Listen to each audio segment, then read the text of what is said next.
Role of lime in industries एक ऐसे type question है, पिछले कुछ सालों के अंदर काफी दफा एज लॉन्ग क्वेश्चन के तौर पर आ चुका है, वो डिस्कस करने जा रहा हूँ। आइए मेरे साथ role of lime in industries हम डिस्कस करने जा रहे हैं कि इंडस्ट्रीज के अंदर जो है वो लाइम का क्या रोल है, ये लाइम को जो है वो आपके पास कहाँ कहाँ पर जो है वो यूज किया जाता है।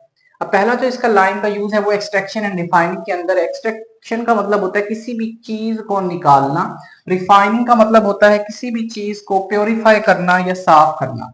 कहता है लार्ज क्वांटिटीज, अब वो क्या कहता है कि लार्ज क्वांटिटीज ऑफ लाइम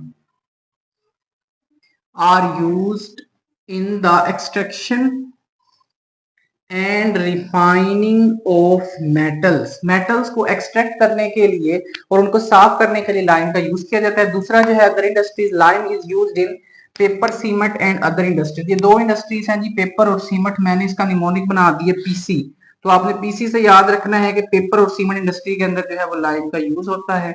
अगला है जी सिंथेसिस ऑफ ग्लास। ग्लास बनाने के अंदर भी लाइम का रोल है। ये शॉर्ट क्वेश्चन के तौर पर भी आ जाता होता है, तो इसको आपने जो है वो ध्यान से समझना भी है और इसको याद भी कर लेना है जी।